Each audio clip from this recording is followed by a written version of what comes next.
Let's make this scrolling number change text effect in Photoshop. I've seen this effect around a bunch. I feel like these 24-hour graphics are pretty common with NFL teams, I've noticed. So some of these graphics have this digital clock changing from 24 hours to 23:59. Most recently, I saw this example from the Houston Texans, which inspired me to make this video and explain how to make this effect. So let's get into it. I am in a new Photoshop document. My canvas is currently 1920 by 1080 pixels, just kind of a classic widescreen look. I'm gonna make a new layer. The shortcut, by the way, to make a new layer, Command Option Shift N on a Mac. I'm using a Mac. You can also go down here to the bottom right and click that plus icon. So on our new layer, let's hit T for the type tool. And with the white foreground color, we're gonna click once and type out 24 hours. And we'll hit the check mark. You can hit Command T to transform and just scale this number up by holding Shift and dragging from one of the corners. You can also move it around, hit return to lock it in. You can also adjust the font size up here at the top using this little t, big T box. You might also have a character panel on the right side, depending on your Photoshop window. You can adjust the size there as well. So we'll blow this up nice and big, and you can move it around using the move tool. V is the shortcut to place it anywhere you like. I'm actually gonna center it exactly. So to center things, I'm gonna hit Command A to select the whole screen. And then with the move tool selected, you can click these icons at the top to center justify both horizontally and vertically. And then hit Command D to deselect the screen. This font, by the way, is called Orbitron Black. Size 352 right now. And we're gonna make another new layer and create a mask around our number. So let's go to our new layer button. I'm gonna go to my shape tool, U is the shortcut. If you right click on any of these tools on the left side, you'll get more options of different tools you can use. We're gonna go to our rectangle tool, and I'm just gonna draw out a rectangle that's slightly bigger than our number, something like around there. I'm gonna bring down the opacity just so we can see the number underneath it, and maybe bring it down a little bit more, something like that. And then centering this box the same way we centered the number.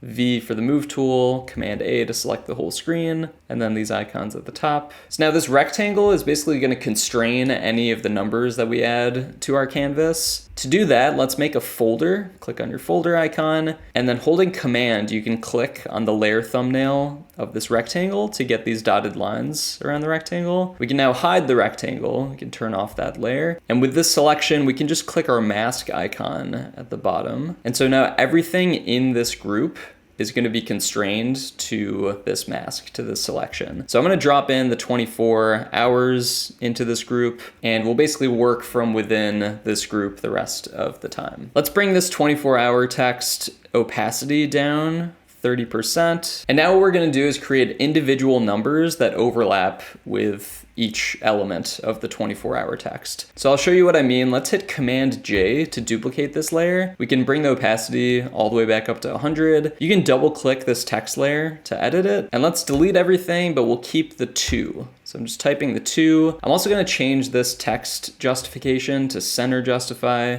So we'll click this icon at the top, and you can already see the mask is cutting off the 2. That's okay. We're just gonna move this over with the move tool and nudge it with the arrow keys so it's perfectly lined up with our initial text. So we're gonna do the same process for all of these characters. Let's hit Command J again to do the 4.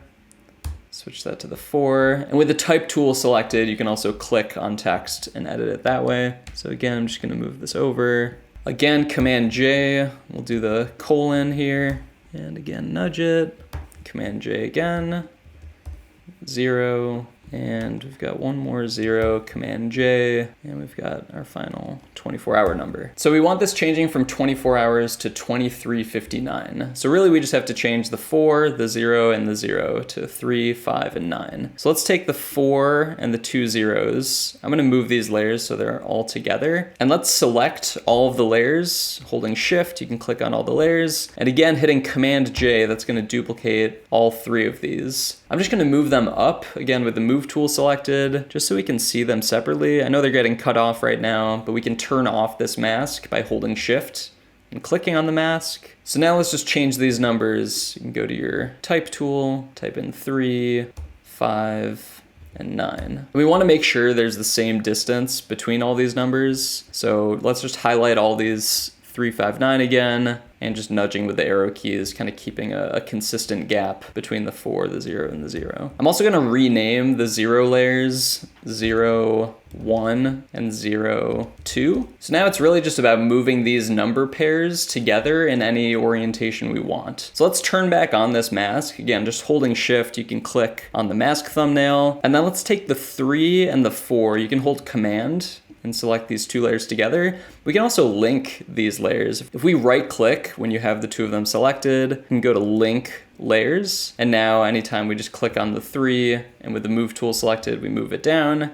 It's also gonna move the 4. We've still got that semi-transparent 4 behind just so we know the original position, but at this point we can turn that layer off. So maybe we do something like this for the 3 and the 4. We'll take the 0 and the 5, the first 0 and the 5. Again, right click, link layers, and we can move these a little bit further down. And we'll take the 9 and the 0, again, link the layers by right clicking, and we'll move the 9 down even more. And notice with the 5 and the 9, I'm moving them low enough so you can actually see what the number is, just to sell this effect a little bit more. So now that we have the numbers positioned correctly, let's add some motion blur to all the numbers that are moving. So that's these 2, and these 2. We're gonna convert all these layers to smart objects. So we can start with the 4, click that layer, go to convert for smart filters. We'll do the same thing with the 0, filter, convert for smart filters, the other 0. You can also right click the layer and go to convert to smart object.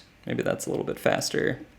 So everything is a smart object now, which means we can add blur. So let's do that. We'll start with the 9, you can go up to filter, blur, motion blur. And right now I have it set to 90-degree angle. That makes sense. These numbers are presumably moving up and down. And then the distance is going to be up to you in your canvas. But for this 1920 by 1080 pixel canvas, 18 pixels feels about right. So we'll hit OK. And I'm just going to copy the same motion blur setting to all the other numbers. So to do that, I'm going to hold Option on the Mac and just click and drag where it says Smart Filters down to the next layer. And you can see it's added it to the 5. We can do the same thing to the 3, the 0, the other 0, and the 4. So now everything's got the same amount of motion blur on it. If you wanted to fine tune this effect a little bit more, you could maybe vary the motion blur if you wanted to give the illusion of some numbers moving faster or more abruptly than others, or maybe some numbers kind of easing into place. Maybe the 9, because it's already almost down into place, maybe it's slowed down on the motion, so you could like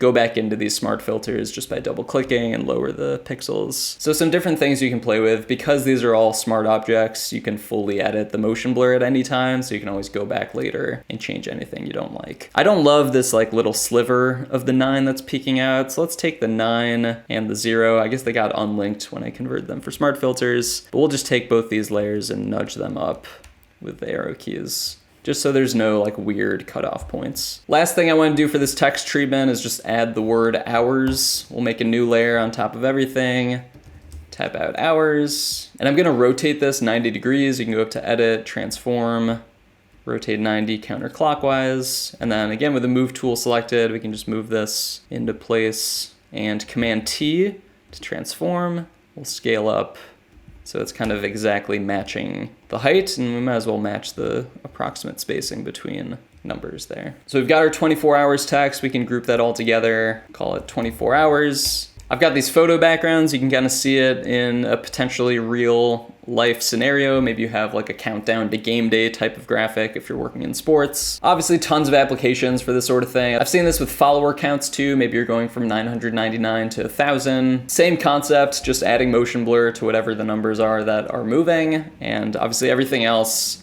stays stationary. The 2 and the colon, they don't move. So that's gonna do it for this number scroll effect. I haven't really come up with a good name for it. I was Googling around and searching on YouTube to see if there were any videos already out here on this effect. There might be, I might just not have found them, but figured it was a good effect to showcase both for sports graphics and otherwise. Let me know if you want me to do more of these kind of specific effect tutorials in Photoshop. I've been doing a lot of step-by-step kind of complete poster designs, but I think it's good to take a step back and just try to build up your arsenal of text effects and different tools you can use that you can apply to different designs. And if you ever see examples of effects that you really want to learn how to do, drop me a note, leave a comment, hit me up on Instagram. Happy to give you a direct response at the very least, or even make a video about it. Thanks as always for watching. Let me know if you have any questions, and I'll see you in the next one.